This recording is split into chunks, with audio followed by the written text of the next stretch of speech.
Boa tarde, pessoal, tudo bem? Vamos aí começar a nossa live já já, entrevistando o nosso profissional da saúde convidado para essa live de hoje. Enquanto as pessoas vão entrando aí, eu vou preparar aqui a lista de transmissão do link da nossa live e as pessoas podem ir entrando aí, tá bom?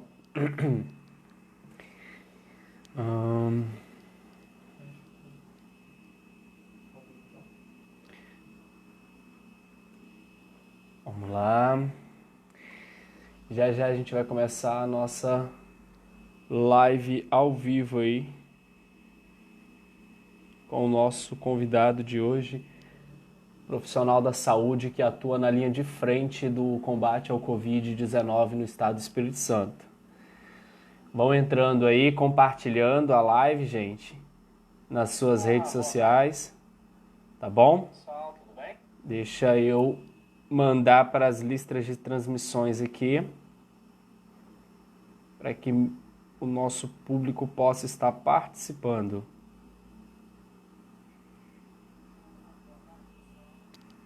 Vamos lá.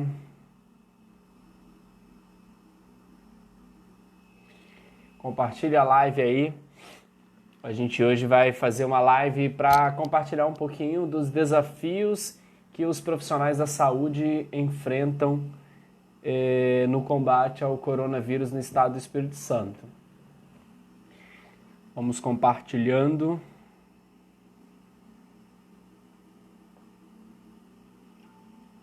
Deixa eu mandar para... Deixa eu só compartilhar aqui nas minhas listas de transmissões para que as pessoas possam estar acessando e participando junto conosco. Compartilhe aí nas suas redes sociais, nos grupos, o link, para que as pessoas possam ir adentrando aqui nas redes sociais junto com a gente, tá bom? A gente vai falar hoje sobre um tema muito importante, que é os principais desafios que os profissionais da saúde enfrentam, né, em combate ao coronavírus no estado do Espírito Santo. E a gente tem um convidado muito especial hoje, que ele tem uma longa experiência aí na área da saúde e eu tenho certeza que vocês vão gostar muito. Compartilhem aí nas suas redes sociais para que a gente possa atingir o maior público de pessoas possíveis. Dando um tempinho aqui para as pessoas poderem entrar e eu também já estou compartilhando nas minhas redes sociais.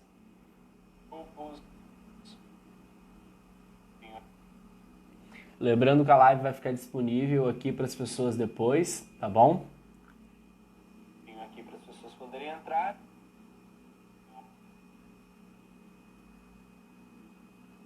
Deixa eu só compartilhar. Compartilhem aí, pessoal, com as redes sociais para que as pessoas possam entrar e participar junto com a gente ao vivo. Deixa eu mandar aqui.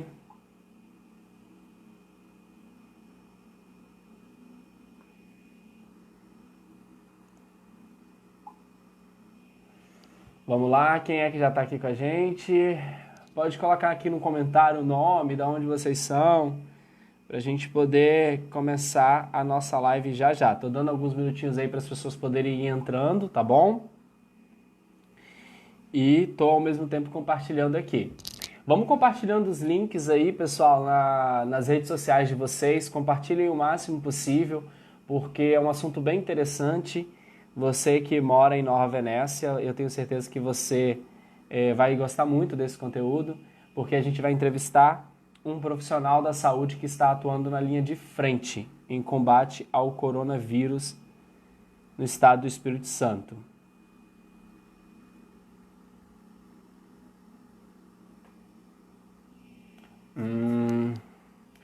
Já já aqui a gente vai começar.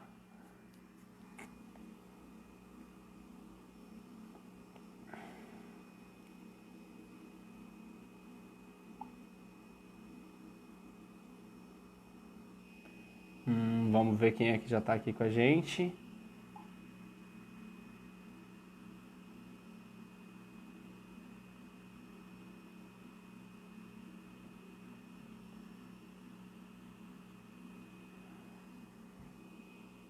Vamos lá. Eu vou esperar o Fabiano chegar aqui.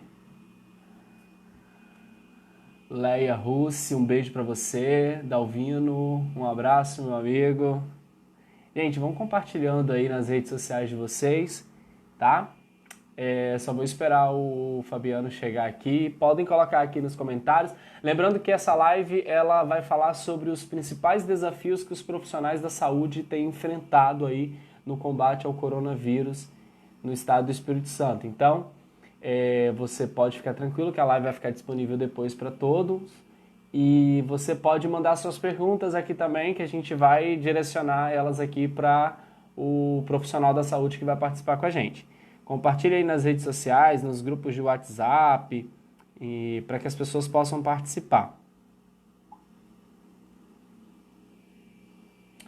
Sirlene, um abraço, minha amiga. Eu só vou esperar o Fabiano entrar aqui para a gente poder convidar ele, tá bom?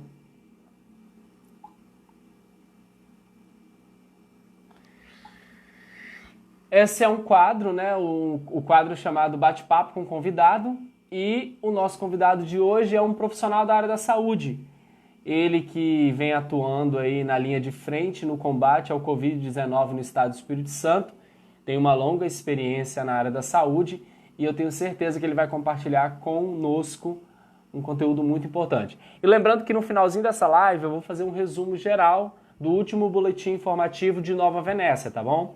Então eu vou estar compartilhando com vocês sobre os casos de contaminação que a gente tem na cidade, os bairros que estão em alerta vermelha, porque são bairros com alto índice de contaminação, tá bom? Então compartilhe aí a live nas redes sociais de vocês. Se alguém tem alguma dúvida, mande perguntas que a gente vai estar fazendo já já. E daqui a pouquinho a gente vai começar a nossa live. Vamos lá, ver se o Fabiano já entrou aqui. Só estou aguardando mais um pouquinho. Vamos lá, pessoal. Compartilhe aí nas redes sociais de vocês. Compartilhe nos grupos para que as pessoas possam participar. O sinal tá ok aí, pessoal? Você que está aí na live comigo, tá me ouvindo bem? O sinal da internet tá legal? Tá travando? Manda aí para mim aqui nos comentários para mim ver se tá ok. A gente já vai começar. Tem muita gente assistindo o jogo, né, do Brasil. É o jogo do Brasil que tá tendo agora? Tá tendo jogo, né? Então tem muita gente assistindo. Acho que é do Brasil. Mas a live vai ficar disponível, tá bom? Então quem não puder assistir agora, assiste depois. A nossa última live, nós batemos 33 mil visualizações nas redes sociais, viu? Foram 33 mil visualizações nas redes sociais. E, assim, foi muito bacana, né? Porque a gente teve um público bem participativo aí junto com a gente. Vamos lá, mande aí. Fernanda, um abraço. Manda aqui nos comentários, pessoal, da onde vocês são, o nome de vocês. E se alguém tiver alguma dúvida, tá bom? Você pode fazer aí pro profissional da saúde que ele vai responder pra gente, tá bom? A gente tem algumas perguntas orientadas, a gente vai falar sobre a questão da vacina, que já está em fase de testes no Brasil, né? Qual será a repercussão? Será que essa vacina vai atingir todo mundo, né? Porque a gente sabe das grandes dificuldades que o governo, a política pública da saúde no Brasil, né? Não é lá grandes coisas, vamos dizer assim, como países de primeiro mundo. Então, quais são os impactos que isso vai ocasionar aqui no nosso país, né? Por que o Brasil talvez foi o primeiro país escolhido aí para fazer essa fase, iniciar essa fase de teste? Então vamos lá, compartilha a live aí, compartilha, tá? Com os grupos de WhatsApp, com as pessoas o máximo possível para que a gente possa alcançar aí pessoas que estão com dúvidas, né? É muito interessante a gente conversar com um profissional da saúde, com quem está ali na linha de frente. Esse profissional que a gente vai conversar, ele tem uma experiência gigantesca e ele está atuando diretamente ali no combate ao coronavírus com pessoas nas unidades de terapia intensiva. Estou só aguardando ele aqui. Fabiana, assim que você chegar aqui, manda um oi para mim nos comentários, por favor, para mim poder já ver aqui você e ao mesmo tempo te convidar, tá bom? Vamos lá. Analice, um abraço. Você que está aí agora ao vivo junto comigo participando aqui. Eu estou só aguardando o nosso convidado entrar aqui na live para participar com a gente, tá bom? E eu vou estar direcionando aqui as perguntas para ele, viu?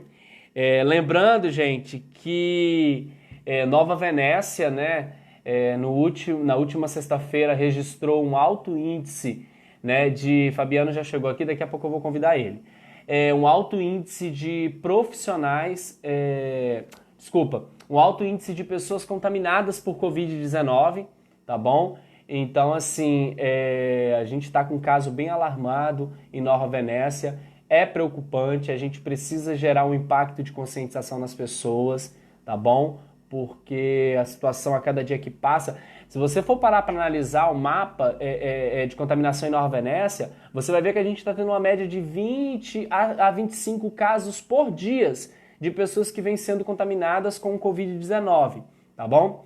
E tem coisas assim que me chamam muita atenção na cidade de Nova Venécia, que bairros considerados aí bairros, né, de periferia, bairros da classe C, são bairros que têm os menores índices de contaminação. E já bairros que são classificados aí como bairros da classe média alta, né, são bairros que estão com alto índice. Isso é muito alarmante, muito preocupante. A gente precisa fazer com que as pessoas gerem o impacto de conscientização, tá bom? Fabiano, vê se você consegue me mandar aí o link o convite, por favor. Vê aí se você consegue adicionar espectador para participar da transmissão.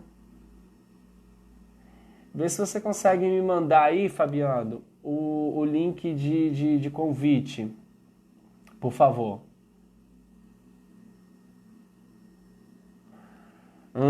Fabiano já está aqui.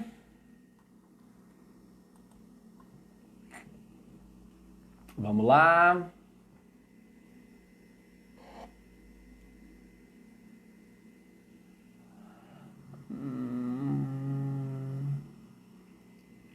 Vamos ver se eu consigo puxar aqui o Fabiano para entrar na live junto com a gente.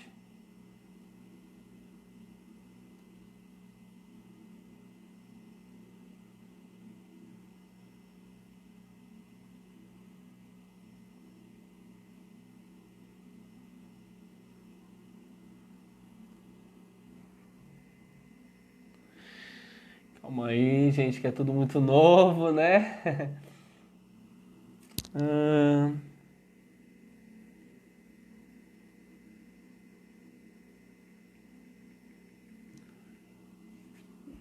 Emerson, quantos dias para começar os primeiros sintomas?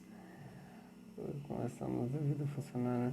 Gente, ó, já eu vou estar respondendo as perguntas, mas pode mandar as perguntas aqui, tá bom? Que eu vou estar fazendo para o Fabiano já e algumas perguntas. Eu só estou aqui tentando ativar o convite.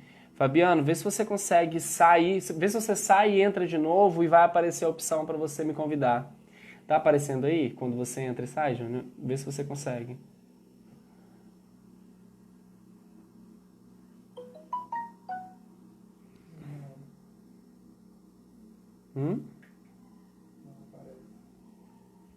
Não? Vamos lá. Tá falando sobre aceitar um convite? Aham. Não tá aparecendo?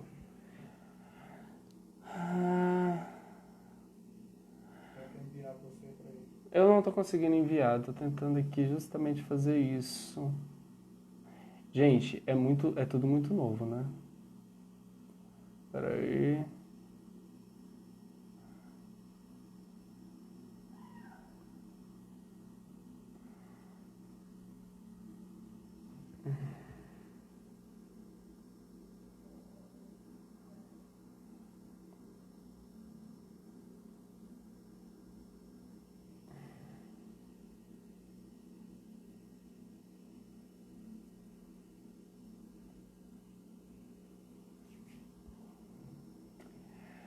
Ai, tá difícil aqui. Calma aí.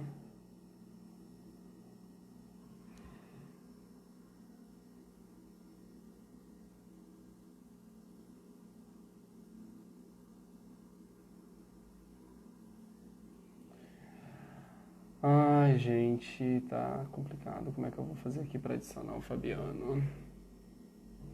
Pera aí que eu já já vou conseguir adicionar ele.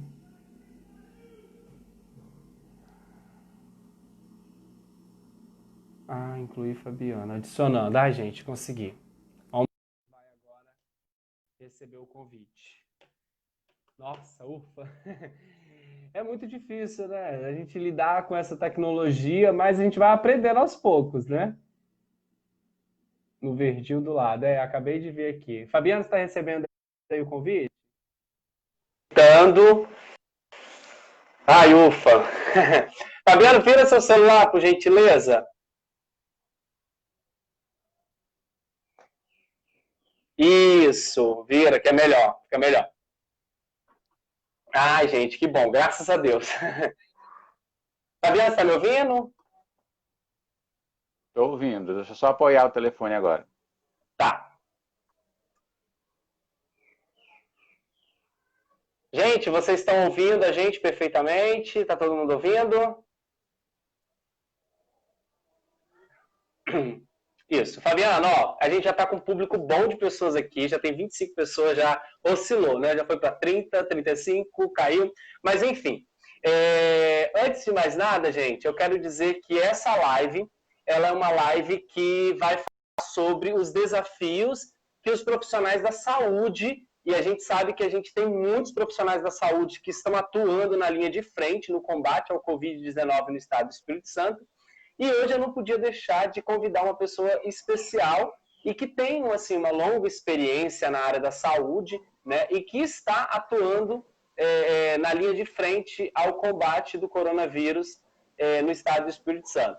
Então, antes de mais nada, eu quero pedir que vocês compartilhem as lives. Gente, compartilha aí, compartilha no Facebook de vocês, compartilha, por favor, para a gente atingir o máximo de pessoas possíveis. Entendeu? As pessoas precisam de ter acesso a isso, né? É muito importante, é um conteúdo que eu tenho certeza assim que vai ser muito produtivo, tá bom? Então compartilha aí nos grupos, no WhatsApp, para a família, no Facebook, para que as pessoas participem. E ó, quem tiver alguma dúvida, mande aqui nos comentários que eu vou filtrar. O Júnior está aqui me ajudando, ele vai estar filtrando algumas perguntas e a gente vai fazer depois pro Fabiano, tá bom? Então, vamos lá, vamos começar com o nosso bate-papo com o convidado de hoje, né? E eu vou pedir para que ele já comece se apresentando, tá? Fabiano, fala aí para o pessoal que está participando dessa live, quem é você, sua profissão, entendeu? Onde você traz essa larga experiência na área da saúde no estado do Espírito Santo. Boa tarde para você, Emerson, boa tarde para todo mundo que está assistindo, para o pessoal de Nova Venécia. Como ele falou, me chamo Fabiano, sou aqui de Vila Velha, atuo na área da saúde já há 22 anos, como técnico de enfermagem, e estamos passando por essa fase difícil agora, que é essa pandemia, que é uma coisa inesperada, que veio sem avisar de fora, chegou, pegou todo mundo de surpresa e está deixando a gente assim meio que de cabelo em pé. Show. Gente, como vocês viram, o profissional da entrevista de hoje, ele é uma pessoa que tem experiência na área da saúde. Fabiano, você falou que você tem 22 anos de atuação como profissional da área da saúde, né? Você atua precisamente Isso. na área da enfermagem, certo? Que Isso. são os cuidados com os pacientes que estão ali nos leitos e tudo mais. Tira uma dúvida para mim, esse período de experiência que você tem, esses 22 anos na área da saúde, você sempre atuou na ala de unidades de terapia intensiva ou você atuou em diversos segmentos? Né? Cirurgias, obstetrias, quais foram as principais áreas que você já atuou nesse longo período de 22 anos? Né? E há quanto tempo você atua especificamente na unidade de terapia intensiva, que seria na ala de UTI, né? Que é o assunto que a gente vai entrar daqui a pouco, porque as pessoas que são contaminadas com Covid e necessitam dos respiradores, elas têm sido direcionadas para essa ala, né? Então, Emerson, a gente tem o tempo que a gente trabalha, a gente vai variando muito de em experiência, porque o profissional de saúde ele não trabalha em um hospital só. Muitas vezes são 2 hospitais. Então a gente vai se dividindo, né? Aí se fizer uma conta pela cabeça, eu comecei a trabalhar no centro cirúrgico e lembro que fiquei 10 anos direto dentro do centro cirúrgico. Ao mesmo tempo, já intercalava com unidade de internação. Depois, com um tempo, a gente troca, passa para outro hospital. Aí fui para o pronto-socorro do Hospital Dário Silva. Lá eu fiquei 6 anos. Junto com o Dário Silva, eu também trabalhava no centro cirúrgico do Hospital Santa Rita, ao mesmo tempo, em 2 hospitais. Aí fui para o hospital público, centro cirúrgico, aí até que os últimos 6 anos eu estou dentro da UTI, de um hospital público aqui de Vitória. Então, quer dizer, já tem 6 anos que você atua na unidade de terapia intensiva em hospitais públicos. E é interessante destacar isso aqui para os nossos espectadores, para quem está ao vivo. E, gente, ó, se tiver alguma pergunta, mande aqui nos comentários. O Júlio está aqui me ajudando, ele está filtrando tudo, tá bom? Mande aqui nos comentários. Já já vou mandar beijo, abraço para todo mundo. Mas manda aqui nos comentários se você tem alguma dúvida. Você que mora em Nova Venécia, né? Se você tem alguma dúvida, mande aqui que a gente já já vai fazer para um profissional da área da saúde e a gente vai compartilhar isso para que a gente possa ir, né, tentar da melhor forma possível adquirir conhecimento e juntos aí a gente enfrentar essa pandemia que tem assolado a vida de muitas pessoas. Mas olha que coisa interessante que o Fabiano falou. Ele é um profissional que tem 22 anos de experiência, atuou em diversos segmentos, com uma largo tempo de experiência, mas assim, há 6 anos ele atua na unidade de terapia intensiva. E quando a gente fala de unidade de terapia intensiva, é onde a gente vê a chave principal para as pessoas que estão sendo contaminadas com o Covid-19, né, pelo Brasil, pelo mundo afora. Fabiano, esses 6 anos que você atua na unidade de terapia intensiva, a gente sabe que quando a pessoa chega no estágio de ir para uma unidade de terapia intensiva, para UTI, para um leito de UTI, isso significa que ela já enfrenta problemas, como que eu posso dizer, problemas já bem, o problema já está bem avançado, né? Ela depende de aparelhos em si para o processo de respiratório, ou não, às vezes ela UTI porque por uma necessidade que às vezes nem é tão agravante, entendeu? Mas requer a necessidade dela estar ali. Como que funciona? Aqui, melhor, para formular melhor a pergunta, qual é o ponto principal que faz com que uma pessoa adentre a unidade de saúde, seja qual for, e tenha que ser direcionada para um leito de UTI? Qual é o estágio avançado que faz com que uma pessoa chegue até um leito de UTI? O seu áudio falhou um pouco no final, mas segue um protocolo, né? No nosso caso, como o hospital é cirúrgico, de acordo com a gravidade da cirurgia, o médico classifica se o paciente vai ou não precisar de se recuperar desse pós-operatório na UTI. Em outros segmentos, em outras situações, já acontece a urgência de um leito de UTI. É o caso de um infarto agudo do miocárdio, um acidente vascular cerebral, um acidente de trânsito, um politrauma, um TCE. Então, esses casos são os casos urgentes de UTI. Então, não tem como classificar se ele pode esperar ou não. Ele precisa, né, desse leito. E no caso do cirúrgico, é avaliado se a cirurgia há necessidade de recuperar o pós-operatório na UTI ou pode recuperar na enfermaria. Avaliado isso na hora, né? De acordo com a gravidade da cirurgia. Entendi. Tá dando para ouvir direito? Tô ouvindo perfeitamente, tá tudo ok.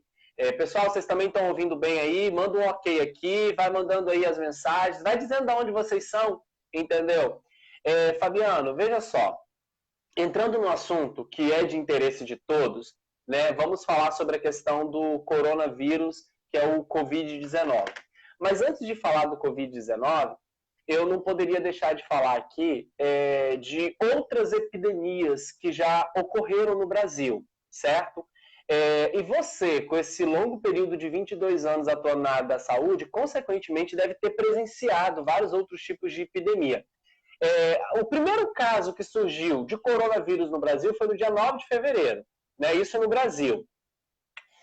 Você poderia me dizer se, do tempo em que você já atua na área da saúde, com tantas outras epidemias que a gente já presenciou, que ocorreram no Brasil, né, como a HN1, a gripe aviária e tantas outras, você chegou a lidar diante de alguma dessas epidemias? Você chegou a atuar frente a essas epidemias?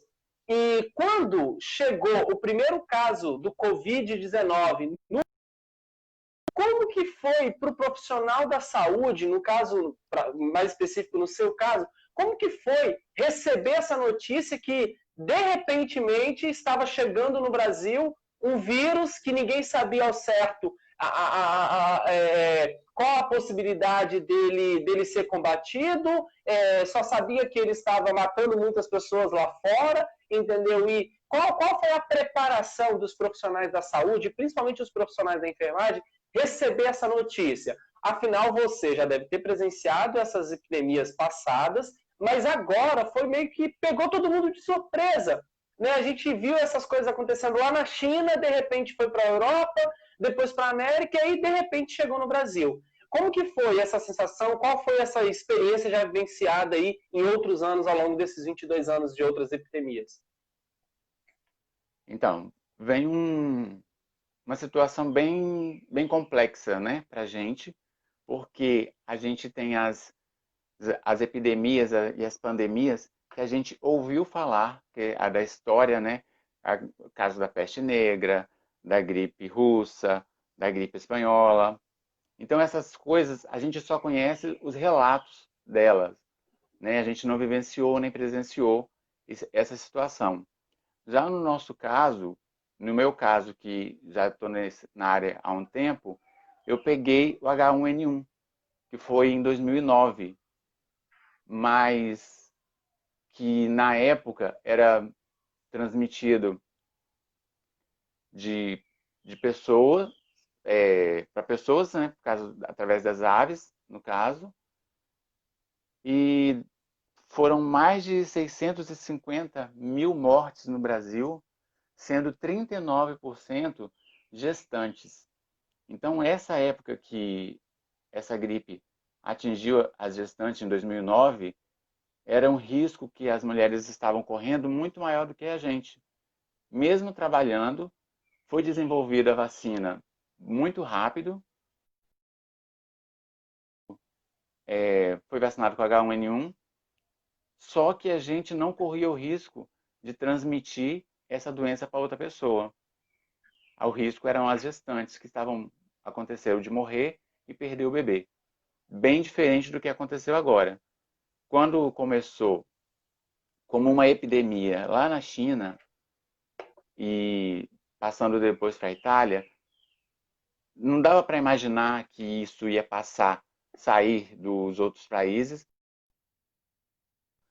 Quando, né, no caso da epidemia, que era só local, né, ali dentro da China, e passou a virar pandemia quando passou a não precisar mais de ninguém ter viajado para fora do país, ninguém ter tido contato com nenhum estrangeiro ou ter entrado num país da Europa, e passou a pegar esse vírus de pessoa para pessoa. Então ele passou a se disseminar de um para outro. Cada pessoa, em um ambiente fechado, podia contaminar até 18 pessoas. Virou essa pandemia, que foi o quadro que chegou e ainda estamos passando por ele, né?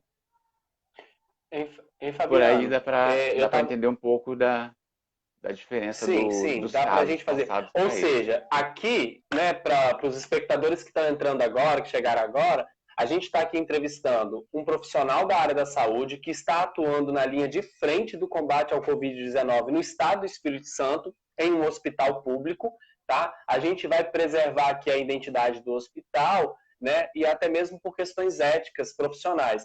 mas o Fabiano tem 22 anos de experiência na área da saúde e há 6 anos ele atua na ala de unidade de terapia intensiva, que é onde já a gente vai aprofundar mais ainda no assunto, porque é o caso onde a gente tem as pessoas que são direcionadas quando tem todo um processo, um problema seja pulmonar, renal, cardio, né, respiratório, que precisa de ir para a unidade de terapia intensiva para poder vencer aí o Covid. Mas olha só, eu estou olhando aqui, né, e saiu do Ministério da Saúde, Fabiano, no dia 5 de março de 2020, a gente teve aqui o registro de 8 casos no Brasil confirmados para a Covid-19. Esses 8 casos, 6 foram no estado de São Paulo, que é uma grande metrópole, né, um grande centro, né, comercial. 2 casos eram... um caso era no Rio de Janeiro e um caso no Espírito Santo. Ou seja, no dia 5 de março, a gente teve o primeiro caso, que foi uma mulher, né, de 36 anos que contraiu o Covid-19. Foi confirmado o Covid-19 aqui no estado do Espírito Santo. Bom, eu imagino que no dia 5 de março foi quando o estado do Espírito Santo entrou naquele processo de preocupação. Opa, uma coisa que surgiu lá em Wuhan, na China, há 3 meses atrás, que ninguém imaginava que podia chegar aqui no Brasil, de repente chegou num estado pequeno como o estado do Espírito Santo. E a partir dali começa a acender uma alerta, principalmente na população e nos profissionais. Ô Fabiano, vocês, na ala onde você atua, na unidade de saúde onde você atua, vocês começaram a ter um fluxo de pessoas contaminadas por Covid-19 logo assim que foi registrado o primeiro caso no estado do Espírito Santo, ou dias depois, né, do dia 5 de março, é que vocês começaram a receber? E esses pacientes que vocês vêm recebendo na unidade de saúde onde você atua, são pacientes que foram contaminados pela transição comunitária, ou seja, você não consegue mais identificar quem é que está, ou os primeiros casos que chegaram na unidade de saúde eram de pessoas que de repente vieram de outros países, chegaram recentemente de viagens internacionais, porque tem todo um processo de triagem, né? Quando a pessoa chega contaminada com o Covid-19, ela faz um processo... Tá me ouvindo? Caiu aqui, deixa eu chamar ele de volta. Conectando. Gente, vamos lá. Caiu aqui a conexão dele, mas eu tô chamando ele já de volta. Ó, já tem uma pergunta aqui. A Fernanda Castro, ela pergunta assim: o Emerson, quantos dias para começar os primeiros sintomas? Por quê? Estamos de quarentena devido a um funcionário aonde meu esposo trabalha e testou positivo. Já se passaram 9 dias e ninguém teve nenhum sintoma dos funcionários. Ainda restam 7 dias de isolamento. Aí, dá para poder ter os sintomas ou não? Ó, boa pergunta, tá? Eu vou fazer para o Fabiano já já. Tô adicionando ele. Vamos lá. Gente, ó. O primeiro caso no Brasil foi registrado no dia 5 de março e no estado do Espírito Santo também foi nesse dia, né? Eu tô acessando aqui o painel do Covid do estado do Espírito Santo para a gente poder já fazer uma base de dados aqui de quantos contaminados que a gente já tem hoje no estado do Espírito Santo. E, ó, hoje a gente já tem 53.393 casos confirmados para a Covid-19 no estado do Espírito Santo. Nós já estamos aí com 1.803 óbitos registrados, tá bom? E nós já temos 33.839 pessoas curadas no estado do Espírito Santo. É um número bem, assim, alarmante, bem preocupante mesmo, tá bom? E esses são os casos. Já já eu vou passar de Nova Venécia, tá bom?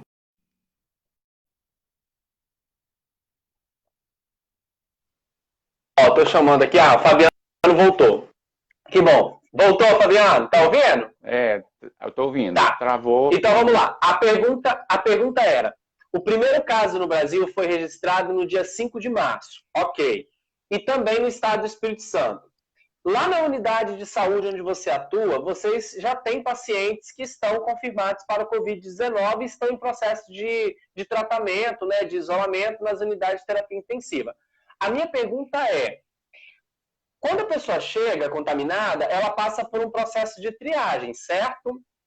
E nessa triagem é feita uma entrevista para saber se a pessoa teve contato com alguém, ou se ela viajou para algum país, ou para algum lugar onde estava com alto índice de pessoas contaminadas. Então, o que eu queria saber? O fluxo de pessoas que têm dado entrada no hospital onde você atua, tem sido pessoas que apresentam um quadro de transmissão comunitária, ou de pessoas que viajaram para fora e acabaram tendo contato com pessoas que foram contaminadas em outros países ou em outros estados?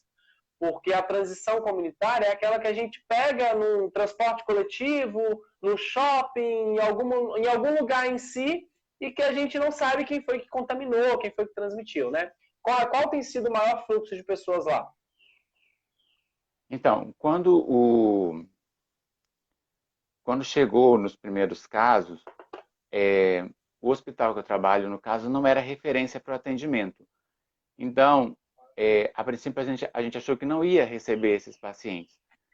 Mas como foi, de acordo com o que foi aumentando os casos, teve que mudar, a Secretaria de Saúde do Estado mudou alguns hospitais, direcionou alguns pacientes para o Jaime, e direcionou outros pacientes para o São Lucas, e direcionou alguns pacientes para o Hospital Central.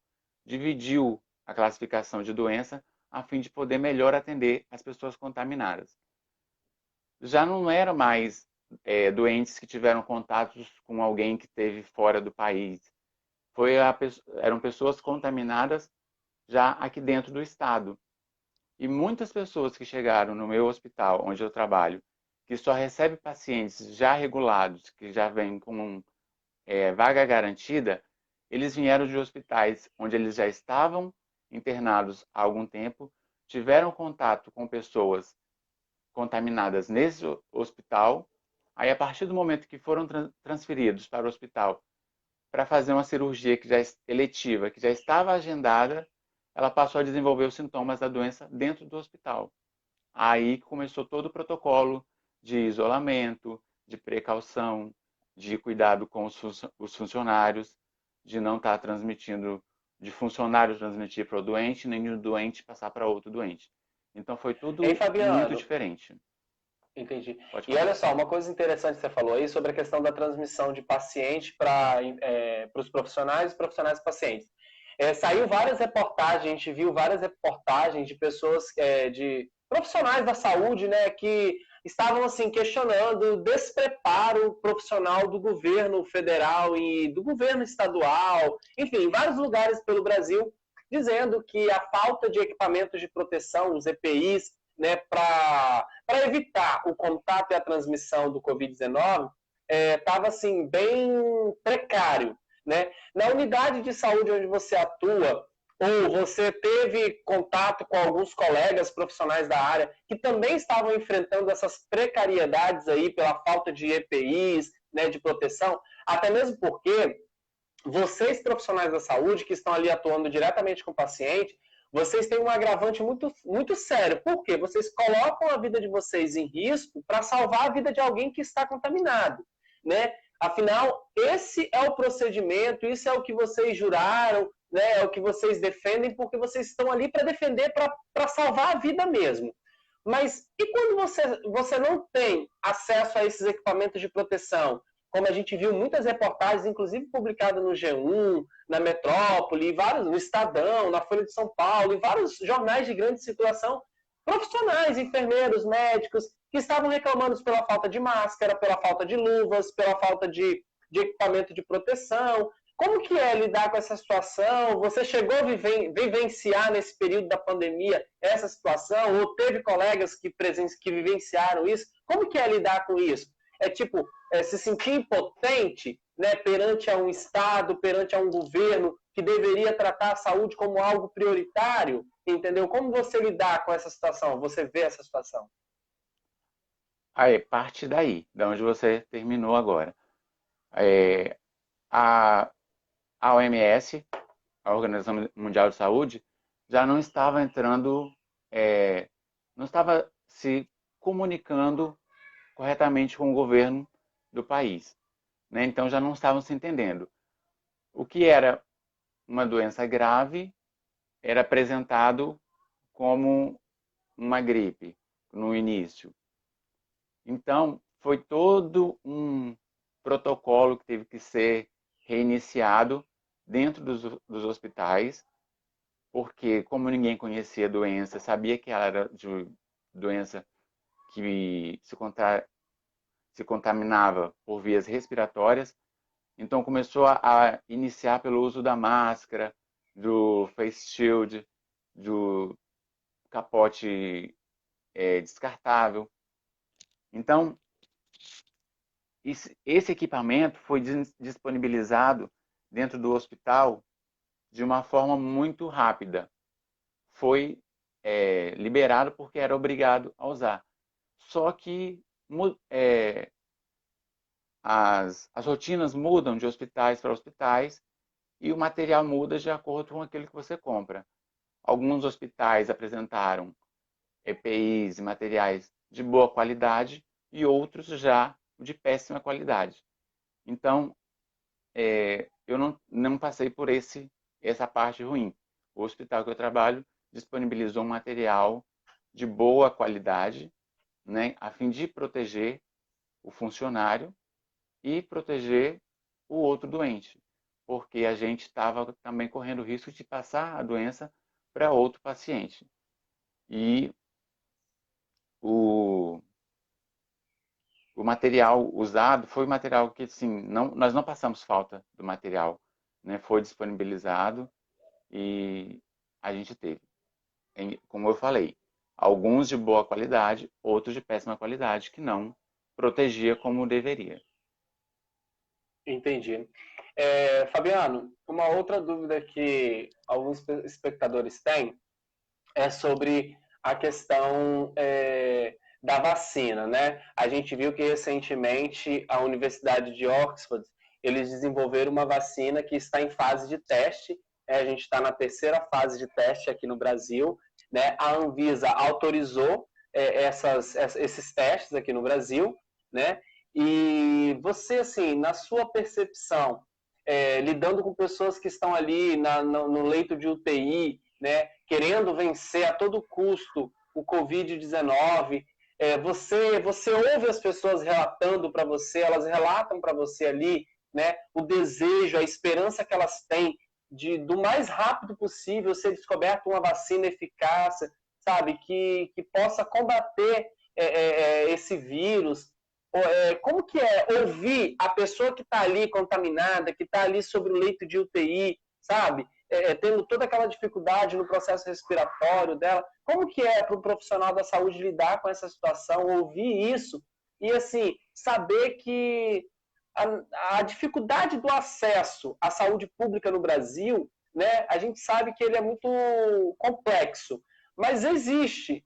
Então, assim, você imagina, você acha, como profissional de saúde, que todos nós vamos ter acesso a essa vacina, se de fato ela for uma vacina eficaz, se de fato ela for disponibilizada para o combate? Você acha que o acesso a ela vai ser muito rápido? Por quê eu estou fazendo essa pergunta? Olha, a gente está vendo casos aí de lugares pelo Brasil em que as pessoas estão tendo que escolher, os médicos estão tendo que escolher em quem vai para o leito de UTI, para o respirador, e quem não vai, entendeu? Então isso é doloroso, isso é triste, e eu fico imaginando como que um profissional da saúde lidar com uma situação dessa. Você tem que escolher quem vai viver, quem vai morrer. Então você acha que todos teriam acesso? Você acha que a esperança que as pessoas que estão com Covid é uma esperança muito grande? O que elas relatam para você? Então, essa é uma realidade assim bem difícil de lidar, porque é uma coisa que a gente não pode decidir quem vai ficar e quem vai sair, né?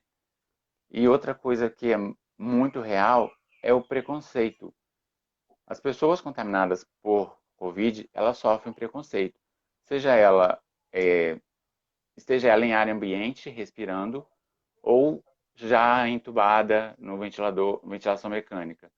Elas não têm a gente não tem a oportunidade de ficar conversando com esse doente, porque ele é isolado, né? Mas tem aquela expectativa de alguns pacientes de se recuperarem e sair, e tem aqueles que não têm essa expectativa. Então fica Certo. aquele coisa assim, tem a expectativa da vacina, que é para todo mundo. A vacina do Covid, segundo os estudos e o que a gente está recebendo, é que vai ser igual a H1N1. Ela vai ser uma vacina anual para todo mundo, toda a população vai ter que ser vacinada. Entendi. Um caso que, assim, tem gerado muita polêmica também, né? E aí eu não sei como que os profissionais da saúde, você talvez pode até ouvir relatos, é a questão do uso da cloroquina, né? Alguns dizem que não é eficaz, outros dizem que é eficaz, alguns dizem que o governo não libera, outros... Enfim, gerou muitas polêmicas, né? Eu não quero entrar aqui no debate polêmico político da liberação, mas assim, como que você, lidando com vários outros profissionais no dia a dia ali, tem assim visto a sensação das pessoas que estão no leito de UTI, né? Nas unidades de saúde que, por exemplo, no hospital onde você trabalha, as pessoas que estão ali no COVID, com COVID, no leito de UTI, elas são medicadas com cloroquina ou elas são medicadas com algum outro tipo de medicamento específico para o tratamento, né? Você saberia me dizer? Então, há uns 2 meses atrás, quando começou a usar a cloroquina e a hidroxicloroquina, ela não tinha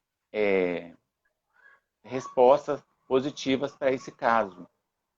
Aconteceu que muitos que usaram a cloroquina vieram a óbito. Esse é um assunto bem da parte médica, né? Mas os médicos com quem eu trabalho e os pacientes com o que a gente internou e a gente tem tratado,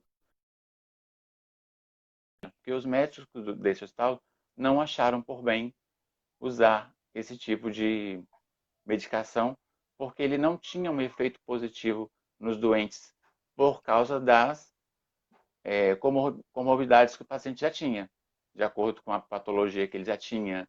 Era uma hipertensão, uma deficiência renal, uma deficiência hepática.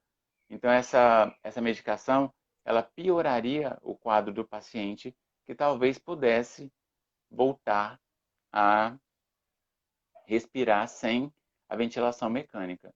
Então, os médicos não adotaram essa medicação. A gente não usou essa medicação. Usamos outros Entendi. antibióticos, mas essa medicação não foi usada.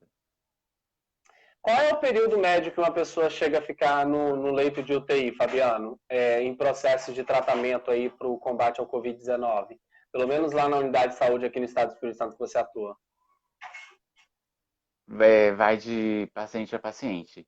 A expectativa são de 14 a 15 dias em ventilação mecânica. Alguns pacientes apresentam melhoras e outros não apresentam melhoras. Aqueles pacientes que apresentam melhoras são aqueles pacientes que já têm uma vida saudável, que já que estão com um peso adequado, não têm outro tipo de doença. Então, eles normalmente apresentam melhoras e conseguem sair da ventilação mecânica. A grande dificuldade que a gente tem são das pessoas que já têm outras doenças. A obesidade é uma doença muito grave, no quadro da Covid, que o paciente dificilmente consegue voltar a respirar sozinho. Os pacientes com válvulas cardíacas ou do coração, vascularizados, esses pacientes também têm uma dificuldade muito grande, porque o coração não aguenta o tratamento e nem a pronada, né, que a gente faz no caso de virar o paciente de decúbito ventral. Então, é bem bem relativo de caso para caso mesmo. Entendi. E Fabiano, uma coisa que me chama muita atenção é que no estado do Espírito Santo a gente já teve o registro confirmado de 8.612 profissionais da área da saúde que foram confirmados para o Covid-19 e 25 óbitos. E a gente teve 6.434 curados. Olha só, para quem atua na linha de frente, que é o seu caso, você tem família, tem pai, tem mãe, tem talvez filhos. Como é que tem sido você estar lá tratando de um paciente para tentar salvar a vida dele e ao mesmo tempo você saber que você vai ter que chegar em casa e vai ter que lidar com a sua família. E aí você tem aquela sensação, mesmo com todo o procedimento de proteção que você tem no hospital, qual que é a sensação de você, assim, ter aquele peso na consciência? Meu Deus, será que eu fui contaminado? Por quê? Teve até uma pergunta aqui da Fernanda, que ela falou sobre a questão de um funcionário que foi contaminado com Covid, e aí todo mundo entrou em isolamento e passou um período de 9 dias já e está faltando 7, se eu não me engano, né? Então, quer dizer, porque você contrai o vírus, ele entra por vias respiratórias, certo? Então, você está ali com o paciente, às vezes um descuido seu, o paciente está ali tendo um procedimento que requer uma urgência, você às vezes no desespero ali, entendeu? Acaba tendo um problema com a sua máscara, com a sua luva, enfim, acaba tendo contato. Ali na ala de UTI. Aí, sem querer, você acabou contaminando o vírus. Ele adentrou pelas vias respiratórias. E você fez todo o procedimento, higienizou, se protegeu. Só que você saiu do hospital e chegou em casa. Quando você chega em casa, tem que fazer, né? Você faz todo o procedimento, tira a roupa, tira a calçado, coloca aqui, coloca ali. Mas e assim, e se o vírus já adentrou pelas suas vias respiratórias? Você acorda, você antes de ir trabalhar, você às vezes dá um beijo na esposa, você dá um beijo no esposo, você abraça o filho, cumprimenta a mãe. Então, assim, você já presenciou, algum colega seu, profissional da saúde, relatou esse fato que chegou a ocorrer, talvez, com algum amigo, entendeu? De levar o vírus para dentro de casa, essa sensação, entendeu? Porque eu vejo muito, assim, o governo pensar na proteção das pessoas, mas quais são, assim, como que o governo talvez tenha pensado na proteção do profissional da saúde, entendeu? Você botou muita pergunta de uma vez só. Eu vou tentar dividir um pouco essas perguntas aí, ficou muito conteúdo para conseguir falar. Vamos por partes, então. Divide aí essa pergunta de novo. Vamos lá. Os profissionais da saúde que estão tendo contato com as pessoas no leito de UTI, eles correm um sério risco de serem contaminados com o Covid-19, porque ele entra por via respiratória. Como que é a sensação de você receber talvez o contato com o vírus, mesmo com toda a proteção lá no leito de UTI, e chegar em casa e ter contato com seus familiares, pai, mãe, filhos, irmãos, que seja? Como que é essa sensação? Essa impotência, porque você pode, querendo ou não, levar o vírus para dentro de casa, né? Como que o governo tem pensado, talvez, nesse mecanismo de proteção para vocês? Então, aí começa uma questão que vem lá atrás. Quando chegou em 2009, que teve o H1N1, que foi uma epidemia, que desenvolveram vacina rápido para todo mundo, aquela coisa toda, e as gestantes, o risco maior foi para as gestantes, era uma situação onde a gente ia trabalhar e sabia que se eu ficasse doente, só eu ia ficar doente, se me contaminasse, no caso. Quando chegou as orientações, as informações que vieram chegando para nós do Covid, era de que se eu me contaminasse, eu poderia contaminar todas as pessoas dentro da minha casa. Sendo que os idosos eram um grupo de risco, que aí já chega no caso dos nossos pais, né?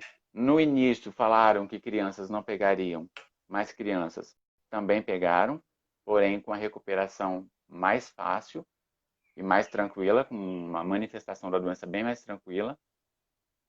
E a gente ficou, sinceramente, aí é um caso de o sistema.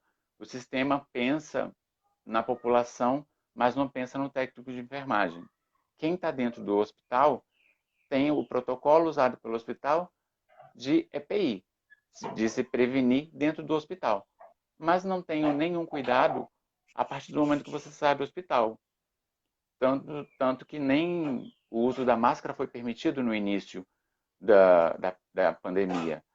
Fizeram campanhas dizendo que se deixe as máscaras para quem trabalha no hospital. Mas o funcionário saía do hospital, tinha tido contato com pessoas doentes e entrava dentro de um ônibus lotado, enfrentava o terminal, que era uma coisa bem clara e bem lógica de que você podia estar saindo, transmitindo já ao sair do seu trabalho, do seu plantão. A campanha foi feita ao contrário, deixa a máscara para quem trabalha no hospital. Então, foi uma situação pensada no lado técnico. A maior parte do profissional da saúde é o técnico dentro do hospital. Então, foi pouco pensado nele. Mas muitas pessoas que eu conheço se contaminaram e levaram a doença para outras pessoas dentro de casa. Foi marido, esposa, esposo, esposa, mãe, filho, mãe, filha. Ficaram doentes juntos dentro de casa porque saiu do hospital contaminado. E tem aquela outra parte política, que é outra questão, nem a parte política do governo prestar uma assistência às pessoas e esquecer um pouco do profissional da saúde, né?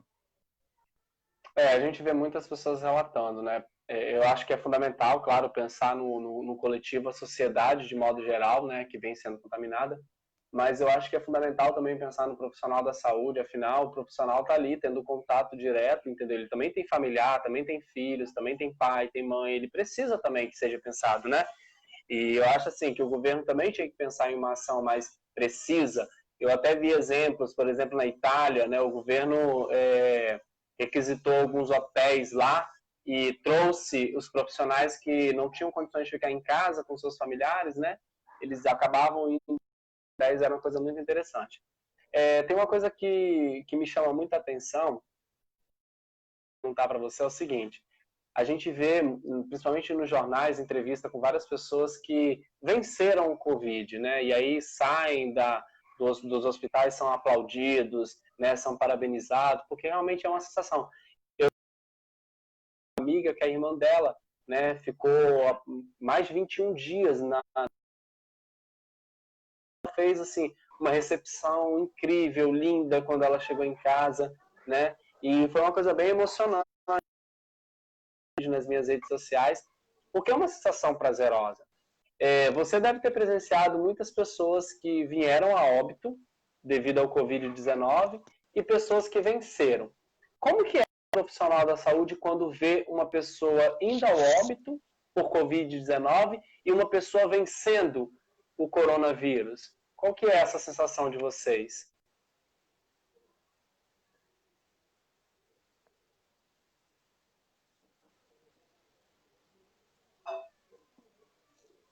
Falhou um pouco, né? Mas eu entendi o final. É uma Lembrando que a gente já está satisfação. encaminhando para o final, gente. Então, se alguém tiver alguma pergunta específica, mande aqui, pergunte aqui, que a gente já está finalizando, tá? É uma satisfação muito grande quando a gente vê a pessoa recuperar, né? Sair do ventilador, da respiração mecânica lá e poder ir para casa. Mas a doença, ela não significa que sarou. Quando fala assim, venceu a Covid, ela não venceu 100%. Ela se recuperou daquele processo em que ela estava. Algumas pessoas relatam os sintomas por mais de 30 dias, principalmente os pulmões afetados, com a pneumonia, que é o quadro mais. Então, essas pessoas, mesmo passando o período de afastamento de 14 dias fora do hospital, fora do trabalho, elas ainda voltam com falta de ar. Ela requer um tratamento e um acompanhamento, mesmo alta que passa na televisão, que recebe a plaquinha, que teve alta, que venceu, ela requer um tratamento ainda contínuo, né? Porque a pessoa não está sarada. ela está recuperada do quadro grave. E a melhor forma de recuperar do quadro grave é em casa, para poder se restabelecer melhor a saúde e pegar outros tipos de infecções dentro do hospital.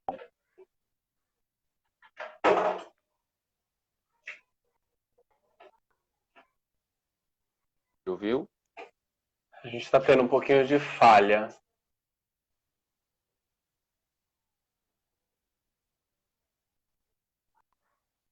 Hein, Fabiano?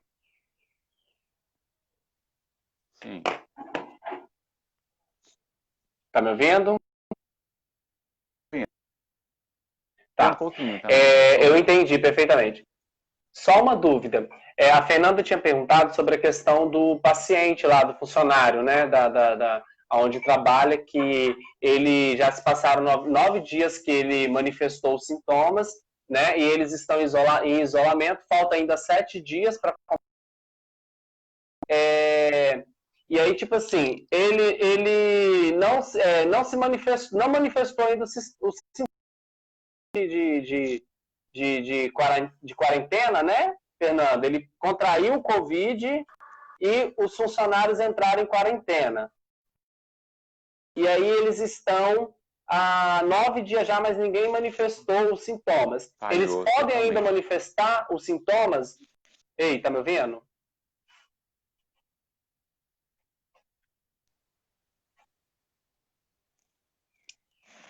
Falhou o final da sua pergunta, mas assim...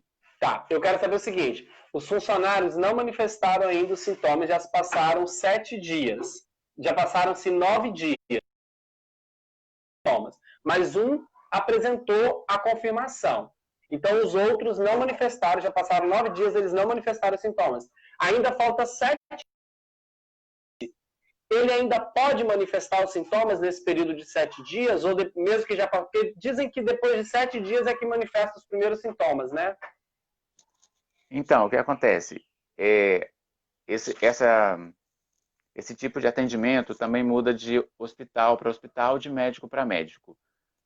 Quando a pessoa se afasta, pede o afastamento, teve contato com uma pessoa doente, ela se afasta por período de 4 a 7 dias, que é o período que os primeiros sintomas podem aparecer. Nesse caso, o médico ele precisa coletar um swab nasal para poder fazer, que é o teste que vai vir confirmatório ou não do caso, se foi positivo ou não. Quando a pessoa tem contato com uma pessoa doente e passou 7 dias, no caso, e não desenvolveu sintomas nenhum, provavelmente ela não foi contaminada. Porque quando ela é contaminada, os sintomas aparecem com menos de 7 dias. É os sintomas leves, Entendi. né? É o desconforto. Então, Fernanda, respiratório.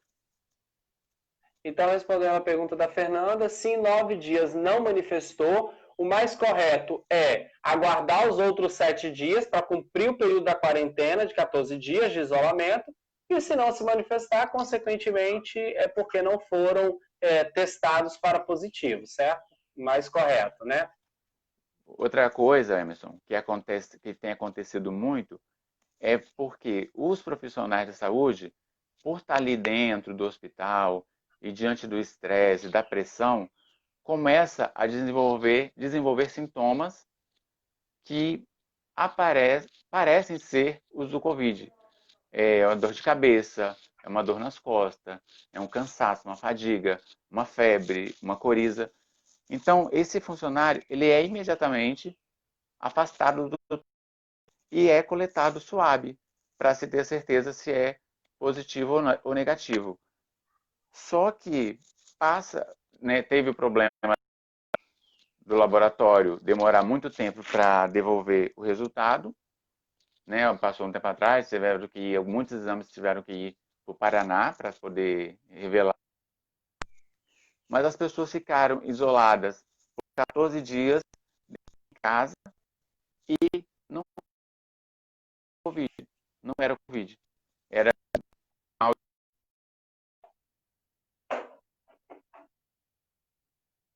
voltou a trabalhar tem um resultado negativo da doença. mas os sintomas são parecidos. É que aí Entendi. chega ao agravante dos sintomas, que é aquela falta de ar.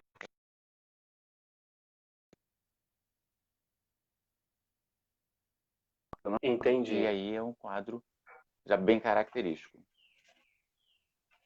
Entendi. Bom, perfeito. Gente, olha só. Então, como a gente falou um pouquinho das vacinas que estão em fase de teste no Brasil, a gente falou um pouquinho sobre a questão da preparação, né, para lidar com essa situação no Brasil, desde quando surgiu o primeiro caso. A gente falou um pouquinho aí das questões do... A gente falou um pouquinho aí sobre as questões das pessoas que venceram o Covid e das pessoas que vieram a óbito, como que o profissional lidar, porque é uma situação muito difícil, né? Você a vida de uma pessoa, a pessoa vem a óbito e você tem que dar essa notícia para o familiar. É muito triste, né? Enfim, a gente abordou um pouquinho. Falamos das epidemias que já vivemos e que o Fabiano, inclusive, já presenciou algumas, trabalhando na linha de frente. Eu estou muito feliz, a gente atingiu aqui nessa live um pico de 3.032 pessoas, tá? Em todo o estado assistindo. Foi muito bom, muito legal. Ela vai ficar disponível para você poder estar assistindo. E eu quero fazer um brief aqui rapidinho da situação de Nova Venécia, tá? Só para quem aqui é de Nova Venécia, eu vou fazer aqui um resumo das situações dos casos, né, de Nova Venécia. Ó, atualizado no dia 3/7, que foi sexta-feira, Nova Venécia tem 409 casos confirmados, tá bom? 205 casos curados, 14 casos de óbito já registrados no município. Desses 409 casos confirmados, a gente tem aí 181 homens que foram confirmados e 219 mulheres que foram testadas para positivo, tá bom? Então, o número de mulheres em Nova Venécia está maior do que o número de homens, tá bom? Profissionais da saúde em Nova Venécia confirmado para Covid-19. Nós temos 30 profissionais confirmados para Covid-19 em Nova Venécia. 17, graças a Deus, já foram curados e um óbito registrado. Lembrando que os maiores casos confirmados para Covid-19 em Nova Venécia são pessoas que têm idade entre 20 a 59 anos. De 20 a 59 anos são os maiores casos confirmados em Nova Venécia, tá bom? Já os casos de idosos, que são de grupos de risco, a gente tem um número bem baixo, graças a Deus, comparado ao número de pessoas aí com idade de 20 a 59 anos. Uma coisa importante, bairros em alerta em Nova Venécia. Bairro Rúbia já apresenta 55 Margarete, 47 casos. Bairro São Cristóvão, 23 casos. E bairro Aeroporto, 22 casos. E tem os bairros que não são identificados. Eu não consegui identificar ainda o porquê que a Secretaria de Saúde tem dado essa informação, mas a gente tem 40 casos aí não identificados, de bairros não identificados. Então, ó, gente, bairro Rúbia, Margarete, são dois bairros que estão com um índice muito alto. A gente tem que ter o máximo de cuidado, o máximo de prevenção possível, tá bom? E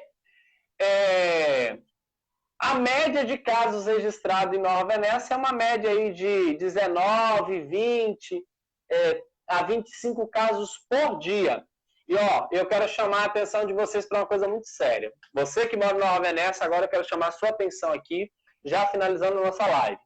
Gente, se você for parar para analisar, nós estamos aí há mais ou menos uns 3 meses que a gente tem o caso de coronavírus 19, Covid-19. E os números, eles vêm aumentando gradativamente.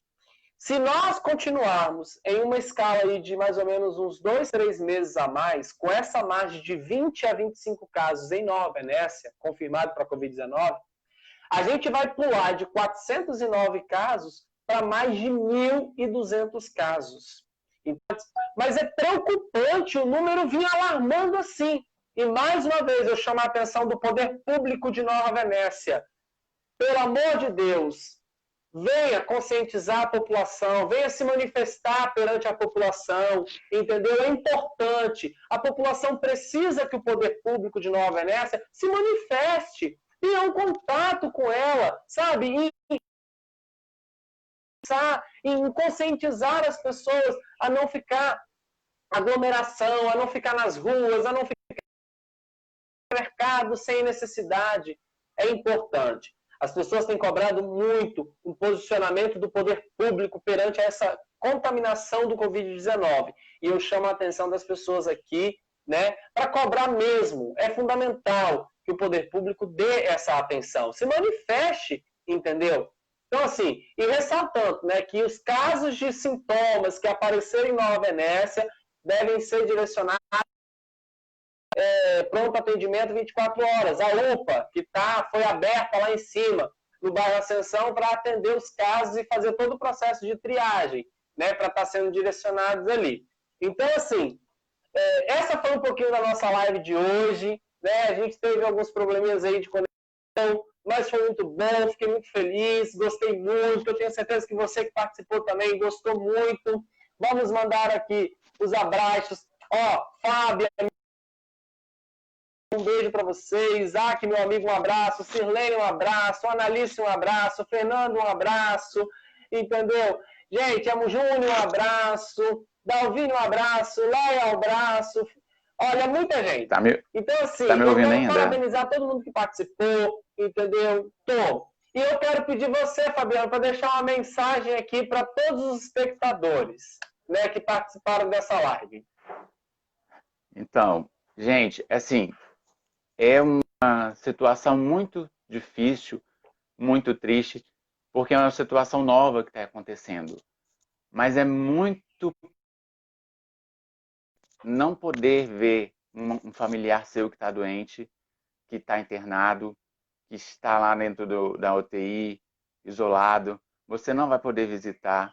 Se essa pessoa chega a vir a óbito, você não vai poder olhar para o rosto dessa despedir, não vai ter velório, não vai ter nada. Então vamos ter a consciência de se preparar, sair de máscara, usar o álcool gel. São cuidados básicos que podem estar evitando de estar acumulando pessoas dentro dos hospitais. Não é toda UTI que tem lugar para colocar o Covid. O Covid é um isolamento. Então, uma UTI ter 20 leitos e só ter 2 isolamentos, só vai ter lugar para 2 pessoas com Covid. Quem tiver a mais vai ficar fora desse. Então, é muito triste você ver pessoas andando na rua sem máscara, fazendo esse desrespeito com a sociedade, o desrespeito com quem está doente, desrespeito com quem está trabalhando na linha de frente e fazendo esse tipo de aglomeração e não respeitando os cuidados básicos de higiene e de prevenção. Então, vamos pensar nas pessoas, como a gente diz, pensa na família, pensa em quem está na sua casa, em quem você vai ver, porque se você não vê ela hoje, depois que adoecer, provavelmente você não vai conseguir ver ela mais. Gente. E agradecer então, também o convite, tá? Essa é a preocupação. Eu que agradeço, acho que foi muito produtivo. Eu tenho certeza que todo mundo gostou, entendeu? Já teve comentários positivos aqui. E é esse o objetivo mesmo, é gerar uma conscientização.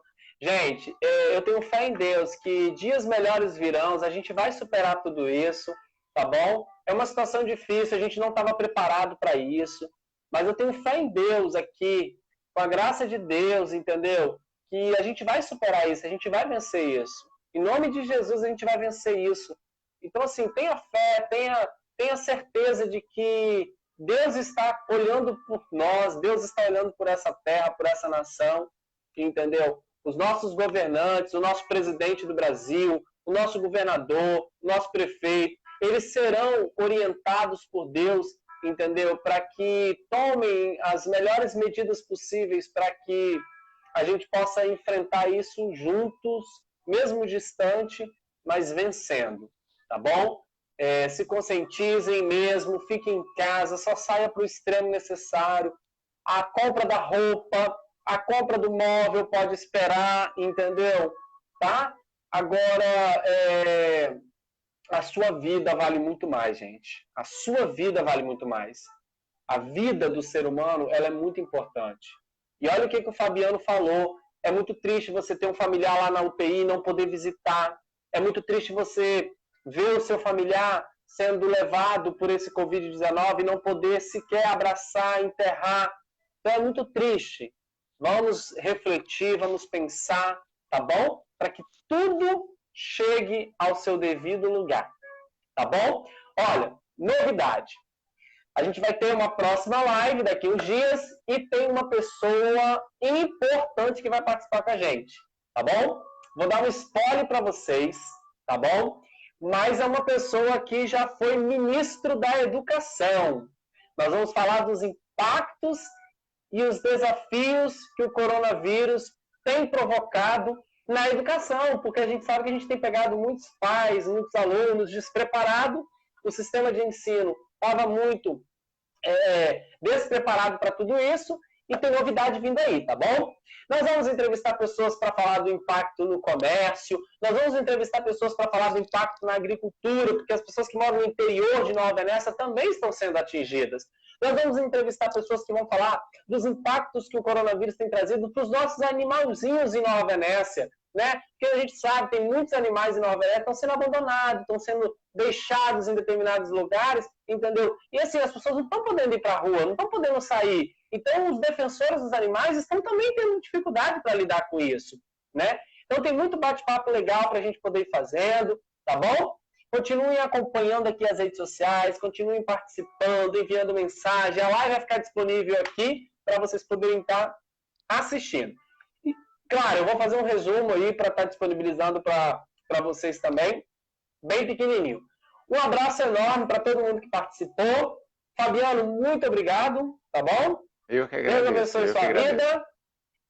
E é isso, gente. Até mais. Obrigado aí para todo mundo. Maria de Lourdes, um abraço. Enfim, para todo mundo que participou, o nosso muito obrigado.